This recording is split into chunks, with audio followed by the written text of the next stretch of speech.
This is the Ask Faleskini podcast, where the modern economy is discussed from a skeptic's perspective. Mr. Faleskini helps you distinguish what is sustainable in our economy and what isn't. Not everything that glitters is gold, and not all mud is dirty. The podcaster Mr. Faleskini provides no-nonsense advice. He had it all, lost it all, went bankrupt multiple times, and is now attempting to come back from zero with sustainable growth. There are numerous coaches and preachers on the internet that preach about positive thinking and how life is all roses if you just care to see it that way. Well, Mr. Faleskini is definitely not one of them. We recommend you ask Faleskini to keep it real. He discusses the darker side of the current economic reality, the side that's more important for your personal and business finance. His first intention is to help you keep what you already have. Not to be a complete party pooper, Mr. Faleskini will also hint at the earning opportunities in the economy today. In order to please the almighty algorithm, please like, share, and subscribe. And now it's time to start taking notes. The mic goes to the podcaster, the one and only Mr. Faleskini. Welcome to Ask Faleskini podcast. In this episode, I will address failure. I will focus on failure in business, but should be also applicable to everyday life. I would like to stress that I have extensive experience in failing.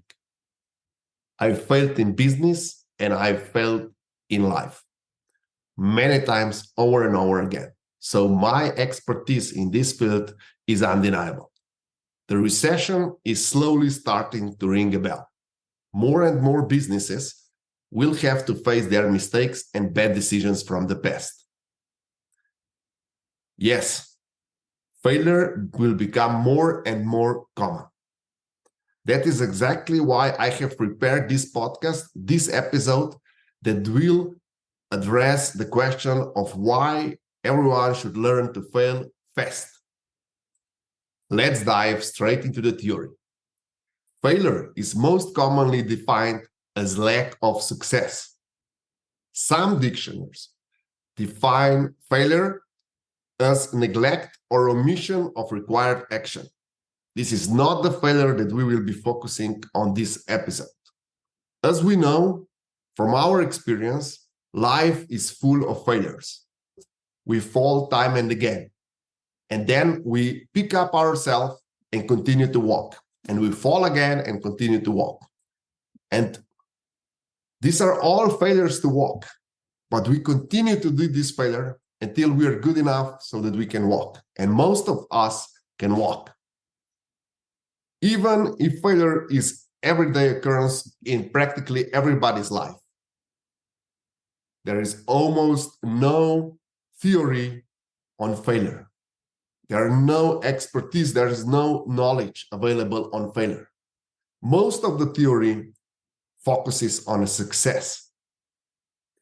As our society would deliberately dismiss failure as something negligible that nobody should care about.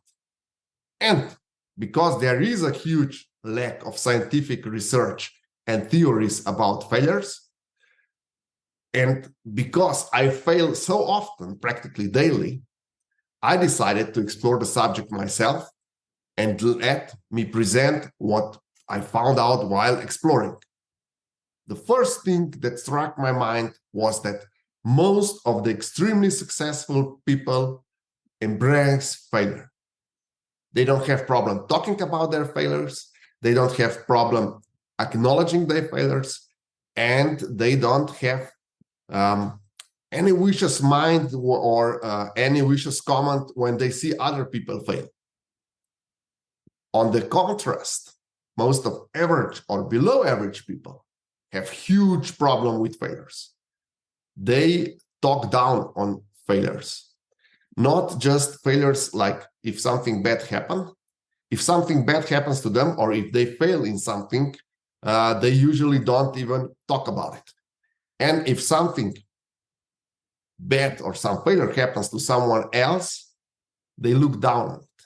And they said, okay, he's a loser, he's a failure.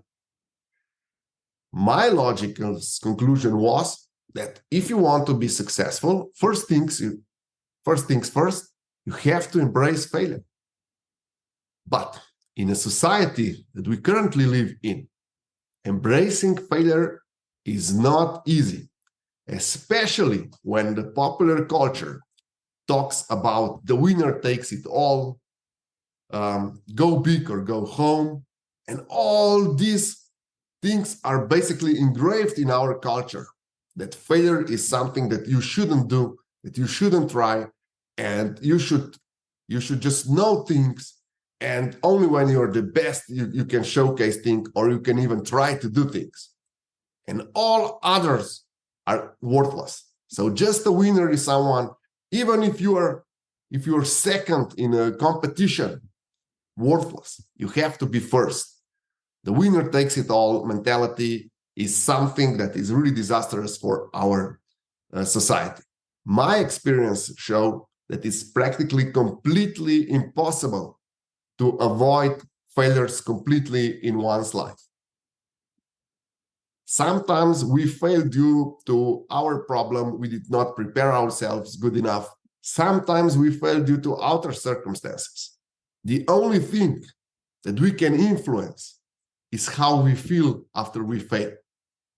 Yes, we can only control emotional response to our failures. We cannot avoid making mistakes. We cannot completely avoid failing. But what we can completely avoid is feeling like a failure. Yes, we can control our emotional response to our mistakes and our failures. I personally try to focus on the lesson. What can I learn from the failure? What went wrong? What do I need to change so that I don't fail again? I try to stay out of this negative mentality about the failure. It's not easy. Often I have to remind myself, okay, it was a lesson. I have to learn something. It was not just a failure. And this lesson can come handy or will be important in the future. And now that we have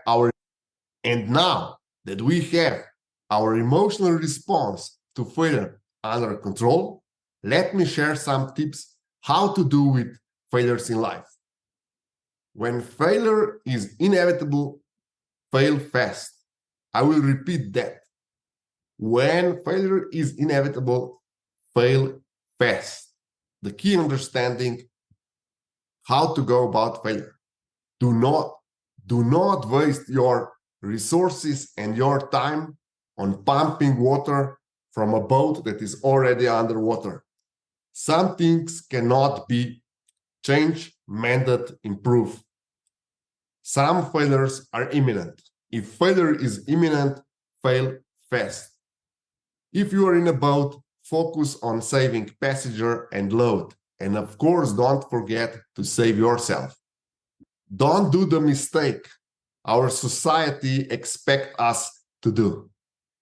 Don't hold to your mistakes just because you have invested so much time, money, and other resources in making this mistake. Don't be one of them. Acknowledge the mistake, learn from the mistake, and move on. That is important. That is the only way the life works. Thomas Sowell explains, who can afford not to learn from the mistakes? He puts it like this.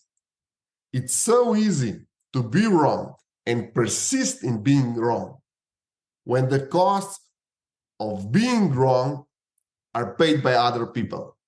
And yes, most of us not working for government or not being financed by an oblivious investor have to face our failure fast, because nobody will cover the costs of our failures. We have to learn from the song of Kenny Rogers, and he sings in The Gambler, you need to know when to hold them and you need to know when to fold them. The rule of thumb is really simple. If your pot of money is empty, this is a pretty good indicator that it's time to fold. So you should stop making the same mistake again. When you think of your mistakes, failures, misfortunes, think of an old Japanese proverb. The proverb goes like this: the steel will never become a sword without getting burnt and beaten. Yes, your failures and your mistakes are here to help you improve yourself and to become sharp. Let me conclude this episode with a statement and couple of questions. The best lessons in life come from our failures, not our victories. So why is society celebrating only our victories? And why should we be ashamed of our failures if they are the best lessons in our life? If you like this episode, don't forget to like, share, and subscribe.